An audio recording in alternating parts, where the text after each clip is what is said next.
Excellent. There's so much in this book, and I'm sort of gearing it up because just as I did the lesson last week, Friday, with the brothers, I did Hebrews chapter 11, and I told them that, as you know, going through a whole chapter, there's so much in there that it warranted a 5-hour lesson. And I told them I was serious. But obviously we trimmed it down. But to be honest, going through Hebrews chapter 12, it's like an 8-hour lesson. And that one I might be serious, but I'm just letting you know that there's so much in Hebrews chapter 12. So what we're going to do, we are going to do more of an overview. However, I will encourage everyone to, in their own time, go deep into these scriptures because there's a lot that we're going to get out of each verse, in fact. So just to bring ourselves up to speed, the writer, his intention is, as Abigail mentioned, is to, really help the Hebrew Christians to understand that Jesus is a more superior, he's more superior. He's a superior prophet. He's more superior than the angels. And he also says that, we have a relationship with God, a better sacrifice, as it's been mentioned. And in Hebrews 11, he goes through the illustration, giving us examples of those that have gone ahead of us, those that have lived the life of faith, which was the evidence of things not yet seen. And last week, for the brothers, we went through the different names of people that he mentioned. Abraham, he talked about Moses, he talked about, David, Samson, a lot of, it's normally called the Hall of Fame. That's what Hebrews 11 is called. And so when you get to Hebrews chapter 12, and when a verse starts with therefore, what should we do? We have to go back. Therefore what? So before we actually can read Hebrews 12, if somebody could please read Hebrews chapter 11, verse 35 to the end, to 40. Anybody please? Yes, Ebosa, thanks.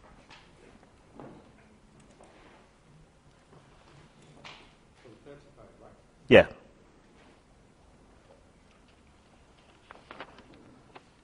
Women received their dead, raised to life again. Others were tortured and refused to be released so that they might gain a better resurrection. Some faced jeers and flogging, while still others were chained and put in prison. They were stoned, they were sawed in two, they were put to death by the sword. They went about in sheepskins and goatskins, destitute, persecuted, and mistreated. The world was not worthy of them. They wandered in deserts and mountains, and in caves and holes in the ground. These were all commended for their faith, yet none of them received what had been promised. God had planned something better for us, so that only together with us would they be made perfect. It's a very interesting and I think a very important statement that, without us, all these heroes would not be made perfect. So I think let's just highlight 3 very important points in this passage that we've just read to set things up for Hebrews 12. And you might write this down. And the first one is that faith does not spare me from pain.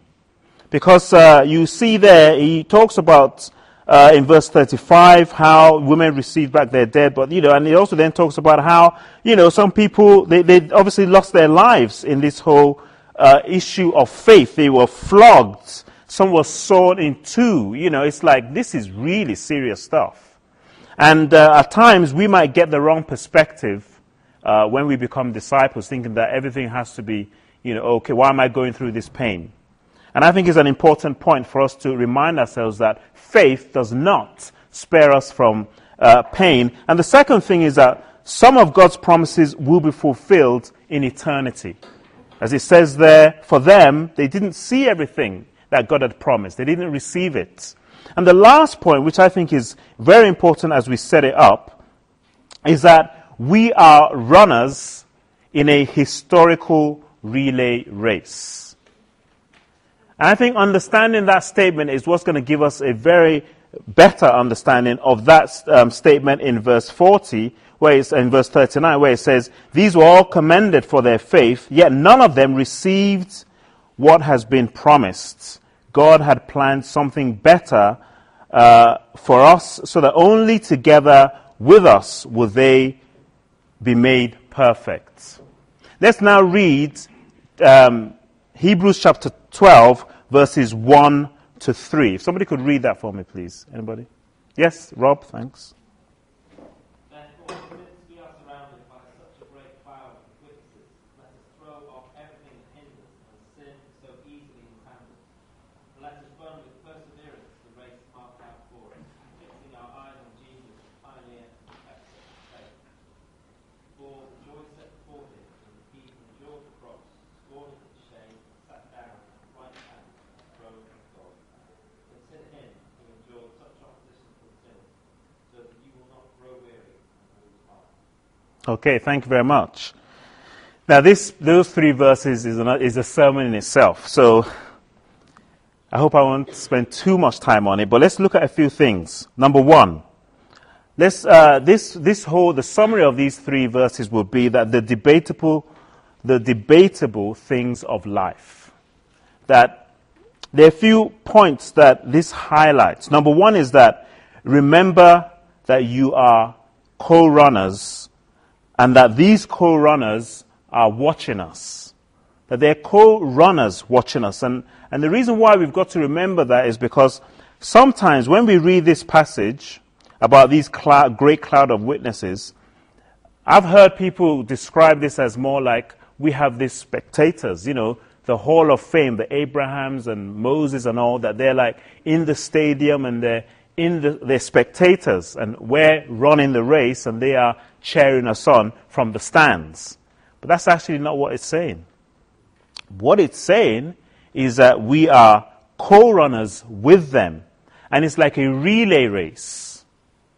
And, the Olympics is obviously coming up next year, and so we're going to be seeing a lot of that. But when you think of a relay race, let's imagine an 800-meter relay race. 4 men running around twice around the track. And the second man runs round twice, passes on the baton, and then says, "Where's my gold medal?" But that would be quite stupid, wouldn't it? Because the person is now there cheering on the next person that he's passed it on to. And that's what this passage is saying. And that's what verse 39 is saying, that they can't be perfected. They can't reach it because they're waiting for us.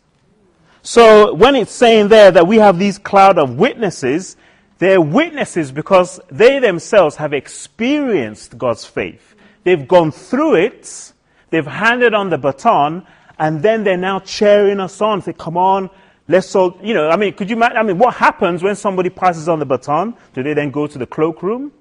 No, they stand on there and they, "Come on now, come on," And that's exactly what this passage is saying.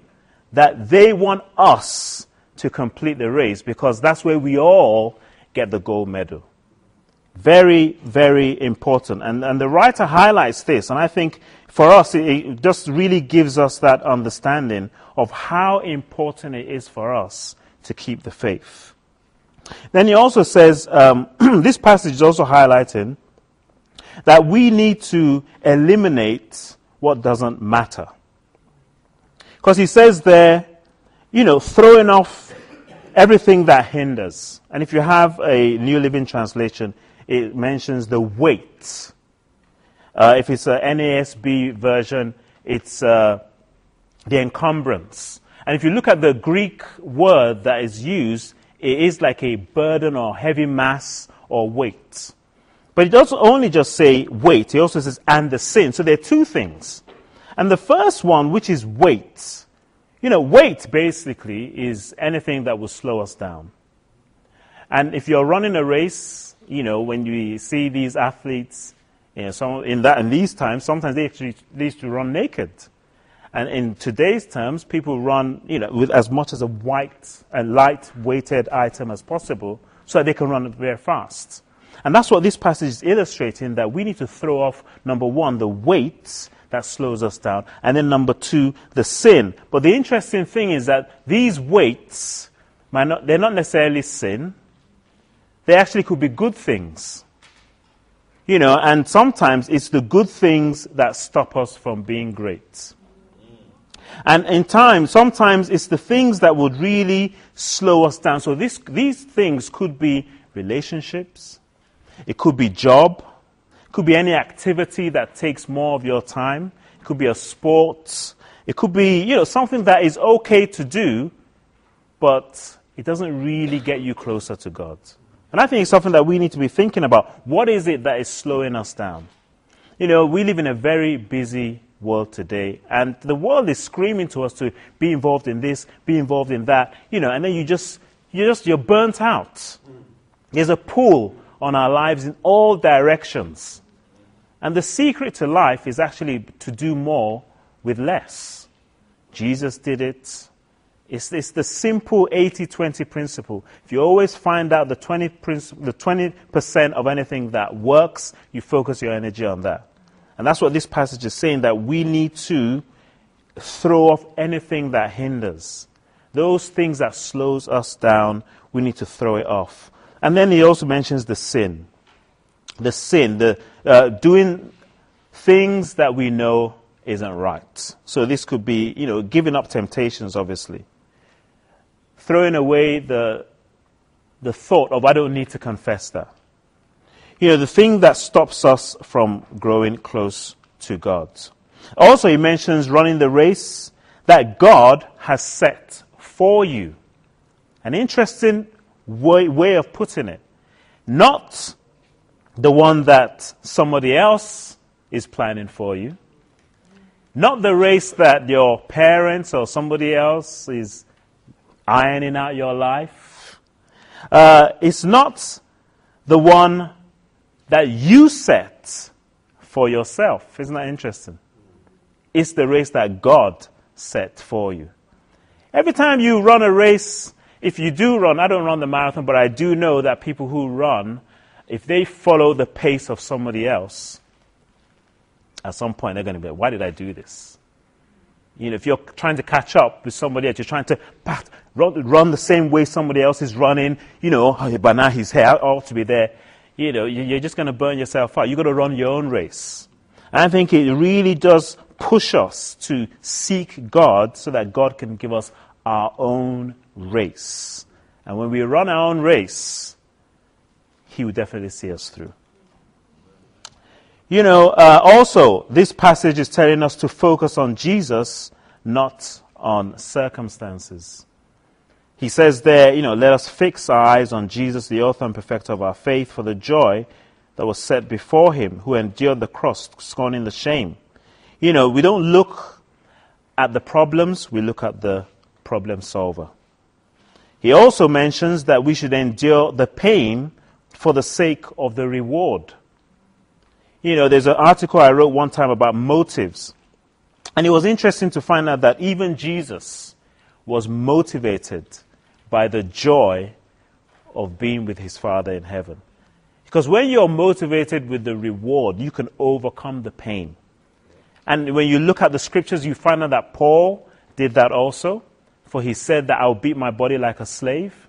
So that, at the end, after I've preached the gospel, I will not be disqualified for the prize. He kept the prize in mind. You keep the reward. And I think, how often do we have conversations where we're not just talking about give up sin, not just talking about, come to church, but we're talking about look at the rewards. Look at what's at stake. Eternity. You understand? I don't want to give up. I don't want to confess my sin. I don't want to forgive that person. I don't want to, look at the reward. Look at what's at stake.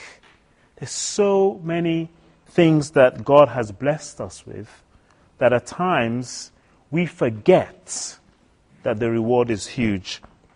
And he's saying that that's what Jesus did. For the joy that was set before him. Also, he says, remember what Jesus did. Remember what Jesus did. In verse 3, he says, consider him who endured. If you have a New Living Translation, it says, think about him. Consider. The Message Bible, which is a paraphrase, but the way he puts it is, I think, is brilliant. He says, study how he did it, because he never lost sight of where he was headed. The exhilarating finish in and with God. He could put up with anything along the way, cross, shame, whatever, and know he's there. And now he's there in the place of honor, right alongside God. When you find yourselves flagging in your faith, go over that story again, item by item. That long litany of hostility he plowed through, that will shoot adrenaline into your souls. He's saying, think about it. Remind yourselves of the story. Remind yourself of what Jesus went through, and that would bring you back on track. You see, you can see that in just in those 3 verses, we can go on and on, but we have to move on. So if somebody could please read verses 4 to 11, please. Yes, Anna. In your struggle against sin, you have not yet resisted to the point of shedding your blood, and you have forgotten the word of encouragement that addresses you as sons. My son, do not make light of the Lord's discipline, and do not lose heart when he rebukes you, because the Lord disciplines those he loves, and he punishes everyone he accepts as a son. Endure hardship as discipline. God is treating you as sons. For what son is not disciplined by his father? If you are not disciplined, and everyone undergoes discipline, then you are illegitimate children and not true sons. Moreover, we have all had human fathers who disciplined us, and we respected them for it. How much more should we submit to the Father of our spirits and live? Our fathers disciplined us for a little while, as they thought best, but God disciplines us for our good, that we may share in his holiness. No discipline seems pleasant at the time, but painful. Later on, however, it produces a harvest of righteousness and peace for those who have been trained by it. Okay, thank you. So this is a passage here talking about the disciplines of life. So the first one was the debatables of life, the debatable things. This one are the disciplines of life. And he's using a very simple illustration, which was taken from Proverbs 3, about the relationship between a father and a son. And he's saying that for them, you haven't struggled in terms of being slain, like shedding your own blood. He reminds these Christians that, they're not as worse off as others have been. And he says that they shouldn't feel sorry for themselves. Then he goes into an encouragement. And he actually says, he goes back to the proverb and he says, my son, don't make it light that, God, when he loves us, he disciplines us. And I think it's an important point, especially in the world that we're in today, where if anything goes wrong, it's like, what's wrong with me? Why is this happening? And all. And we're actually seeing that, no, that's actually part of God's plan. It's actually how he helps us. And he uses the simple illustration of a father and a son. And he says, how much more, with God. Just 2 days ago, Tyra was about to go to bed. She had brushed her teeth. She had taken her milk or hot chocolate or whatever. And, she was just about to go to bed. And then she said, I want a treat. And her wonderful Nana, who loves her a lot, and they do say that grandparents are there to spoil the kids. So she thought, okay, let's give you a treat. And then the next thing I saw was the box of chocolates being opened, and one of the nice chocolate sweets just about to be handed over to Tyra just before going to bed. So I quickly step in and Grandmom, no, actually, I don't think it's the best thing right now. So she didn't hand it over to her. And Tyra turned to me and said, thank you, Daddy. That's a good thing. Of course she didn't.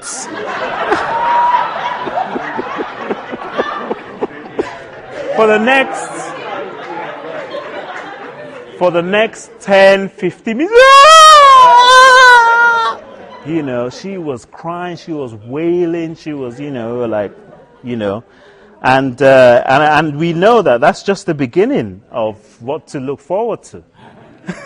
You know, and that's the thing, isn't it? You know, when you love your child, sometimes you do things that you see best. You know, even though the crying and all sometimes does get to you, you know. And how much more God? I got you there, didn't she? I mean, she's a wonderful child, but maybe I don't think she's got to that state, you know. But there are a few things. When we talk about discipline, I wish I had more time because I can go on this. But I do think, you know, we do have to sort of give ourselves an understanding that not all disciplines are the same. Yeah, some of them we are the ones that cause them. You know, as one preacher said, he literally said that you played the fool's game. You know, and you need to own up. And that's one of the ways where we're disciplined. One of them is due to our own sin currently.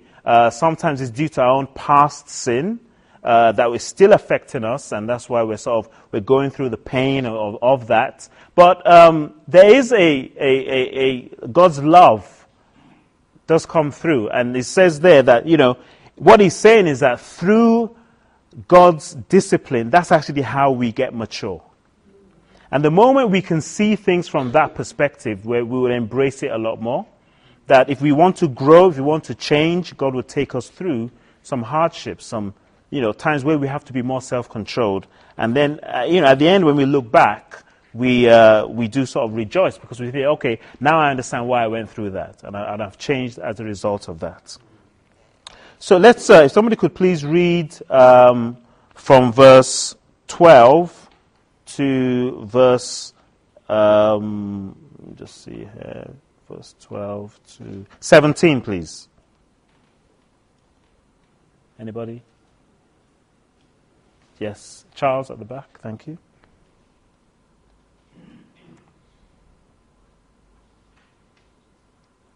Therefore, strengthen your feeble arms and weak knees. Make level paths for your feet so that the lame may not settle in the ground. Make every effort to live in peace with all men and to be holy. Without holiness, no one will see the Lord.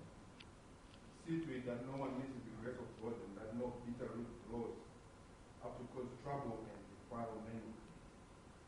See that no one is sexually immoral or godless like Esau, who for a single meal sold his inheritance right as the oldest son. Afterwards, as you know, when he wanted to inherit this blessing, he was rejected. He could bring about no change of mind, though he sought the blessing she is. Okay, thank you. So this point is talking about the direction of life. And the writer is talking about how, you know, since we do go through discipline, you know, therefore we should be strong. And as we're going through challenges, we need to be strong. You know, we need to, as he says there, strengthen your feeble arms and weak knees. And he's actually even talking about, as a congregation, how they need to operate. And, you know, he talks about make level paths for your feet so that the lame may not be disabled, but rather healed. And if you're looking at it from a congregational point of view, the weak parts need to be healed, if you know what I mean. You know, it's like, don't allow the parts in the congregation that could affect the other parts. So, in a way, it's like we've all got to strengthen us one another. And that's why it says, make every effort to live in peace with all men and to be holy. So, it's very important that as we're looking at the direction of life, that we're pursuing peace, we're pursuing holiness. This is the direction of life. It should be that we are proactive in seeking peace. We want to get along with everybody. There shouldn't be an issue of, I can't forgive him, I can't speak to this person. No, we need to make every effort at that, being holy, because without holiness, nobody can see God. He then goes on to say that he says, see to it, and I think this is a very important point, see to it that no one misses the grace of God and that no bitter root grows up to cause trouble and defile many. See to it. And we have a question there, that question 3. Practically speaking, what would be involved in putting the exhortations in those verses that we just read into practice? Because how do we see to it? How do we, as a congregation, see to it that no one misses the grace of God? Sometimes, doesn't that mean that we need to confront one another? When we see things going on, it's not that, I'll just do my own thing. No, we see to it. It's very proactive. And it also says that, see that no one is sexually immoral. And then he uses Esau as his example. Watch out for the Esau syndrome, trading away God's lifelong gift in order to satisfy a short-term appetite. Esau later regretted it because it was what? Short-term gain for a long-term discouragement.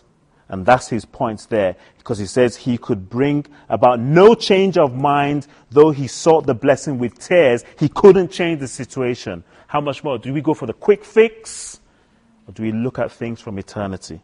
Moving on. If somebody could please read verses 18 to 24.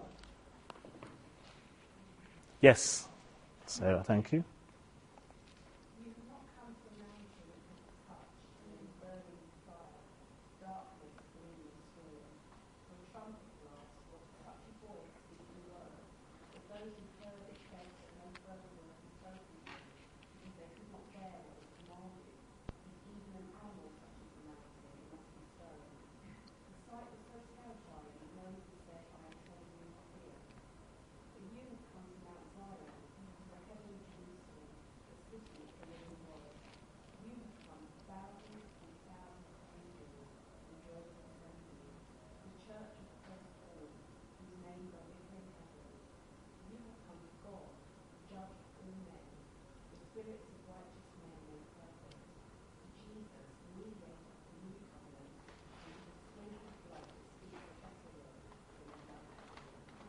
Okay, thank you very much.